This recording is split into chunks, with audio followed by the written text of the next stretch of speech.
Hi, hello guys, welcome back to our channel. And today we are going to seeing about BNS Act 2023. BNS Actல வந்து நம்ம chapter 1ல section 1, section 2, section 3 பார்த்தாச்சு. இப்போ chapter 2ல section 4 and section 5 பார்த்தாச்சு. இப்போ section 6 and 7ல என்ன சொல்கிறாங்க அப்படிங்கிறத பார்க்கலாம். இதை பற்றி மோர் இன்ஃபர்மேஷன் தெரிஞ்சுக்கணும் அப்படின்னா நம்மளுடைய சேனலை லைக் பண்ணுங்கள், ஷேர் பண்ணுங்கள், சப்ஸ்கிரைப் பண்ணுங்கள். வாங்க இப்போ வீடியோக்குள்ளே போகலாம். செக்ஷன் 6ல் இப்போ என்ன சொல்கிறாங்க அப்படின்னா fraction of terms of punishment, அதாவது fraction of terms of punishment அப்படின்னா என்னென்னா calculating fraction of terms of punishment imprisonment for life shall be reckoned as equivalent to imprisonment for 20 years unless otherwise provided. அதாவது இவங்க என்ன சொல்கிறாங்க அப்படின்னா fraction of terms of punishment அப்படின்னா தண்டனை கால அளவுகளின் பின்னங்கள். தண்டனை கால அளவுகளின் பின்னங்கள்னா என்ன? இப்போது ஒரு பர்சனுக்கு வந்து ஜட்ஜ்மெண்ட் கொடுத்து பனிஷ்மெண்ட் கொடுத்துட்டாங்க அப்படின்னா அந்த பனிஷ்மெண்ட் நார்மலாக லைஃப் இம்ப்ரிசான்மெண்ட் அப்படின்னு மட்டும் சொல்லிட்டாங்க அப்படின்னா அந்த லைஃப் இம்ப்ரிசான்மெண்ட்டை வந்து 20 இயர்ஸ் அப்படின்னு சொல்லி கால்குலேட் பண்ணுவாங்க. ஒருவேளை அவங்க வந்து 30 இயர்ஸ் 40 இயர்ஸ் இந்த மாதிரி மென்ஷன் பண்ணிட்டாங்கன்னா அவங்களுக்கு வந்து அந்த 30 இயர்ஸ் 40 இயர்ஸ் வந்து இம்ப்ரிசான்மெண்ட் கொடுப்பாங்க. இல்லை இது எதுவுமே மென்ஷன் பண்ணாமல் நேச்சுரல் லைஃப் ஆஃப் இம்ப்ரிசான்மெண்ட் அப்படின்னு சொல்லிட்டாங்கன்னா இது வந்து வாழ்நாள் முழுவதும் சிறை தண்டனை, அதாவது இயற்கை ஆயுள் தண்டனை அப்படின்னு சொல்லுவாங்க. நம்ம டில் த எண்ட் ஆஃப் லைஃப், அதாவது அவங்க அந்த அஃபண்டர்ஸோட வாழ்நாள் முழுவதும் உயிர் இருக்க வரைக்கும் அவங்க வந்து சிறைவாசத்தில் தான் இருக்கணும் அப்படின்னு சொல்லுவாங்க.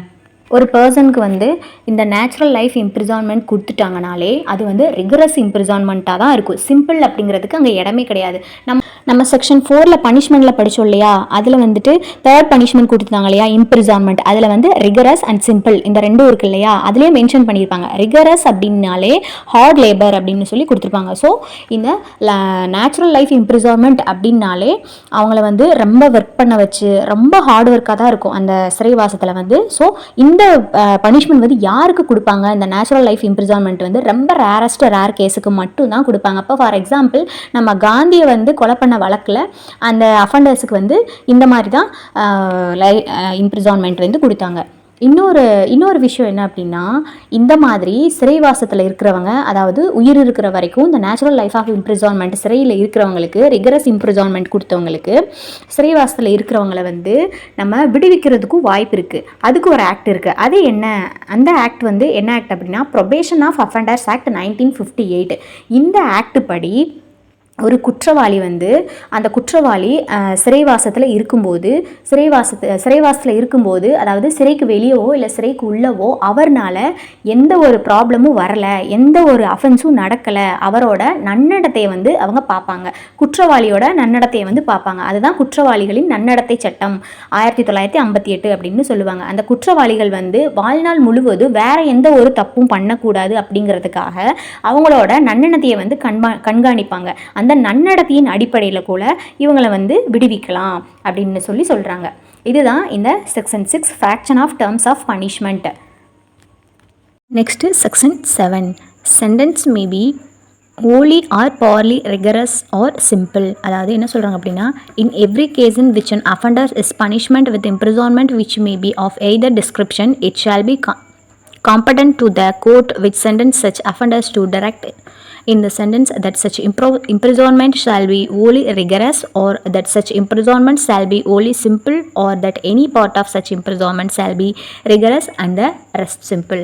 அதாவது என்ன சொல்கிறாங்க அப்படின்னா செக்ஷன் 7ல் தீர்ப்பு தண்டனையானது ஒரு சில சிறை தண்டனை சந்தர்ப்பங்களில் முழுவதும் அல்லது பகுதி கடுங்காவலாக அல்லது மெய்க்காவலாக இருக்கலாம். அதாவது என்ன சொல்கிறாங்க அப்படின்னா அந்த கொடுக்கக்கூடிய தீர்ப்பு தண்டனை இருக்கு இல்லையா, அந்த தீர்ப்பு தண்டனையானது வந்து ஃபுல்லாக கடுங்காவல் தண்டனையாகவும் இருக்கலாம், இல்லை மெய்க்காவல் தண்டனையாகவும் இருக்கலாம், இல்லை இது ரெண்டும் கலந்துமாவும் கூட இருக்கலாம். அது ஜட்ஜ்மெண்ட் கொடுக்குற ஜட்ஜை பொறுத்து அப்படின்னு சொல்கிறாங்க. அதே மாதிரி அந்த அஃபென்ஸோட சிவியர்னஸை பொறுத்து ஜட்ஜை என்ன கொடுக்குறாரோ அதுதான் தண்டனை அப்படின்னு சொல்கிறாங்க. அதாவது ரிகரஸாகவும் இருக்கலாம், சிம்பிளாகவும் இருக்கலாம், இல்லை ஓலியாகவும் இருக்கலாம், இல்லை ரெண்டும் சேர்ந்தும் கூட அந்த பனிஷ்மெண்ட் இருக்கும் அப்படின்னு சொல்கிறாங்க. அது வந்து பனிஷ்மெண்ட் கொடுக்குற சிவியர்னஸையும் ஜட்ஜையும் பொறுத்து இந்த பனிஷ்மெண்ட் இருக்கும் அப்படின்னு செக்ஷன் 7ல் சொல்கிறாங்க.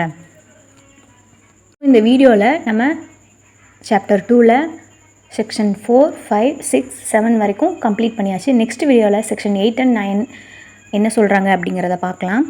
உங்கள் ஃப்ரெண்ட்ஸ் அண்ட் ஃபேமிலிஸில் யாருக்காவது இந்த வீடியோஸ் யூஸ்ஃபுல்லாக இருந்தால் அவங்களுக்கு இந்த வீடியோவை ஷேர் பண்ணுங்கள். இதை பற்றி மோர் இன்ஃபர்மேஷன் வேணும் அப்படின்னா நம்மளுடைய சேனலை லைக் பண்ணுங்கள், ஷேர் பண்ணுங்கள், சப்ஸ்கிரைப் பண்ணுங்கள். தேங்க்யூ.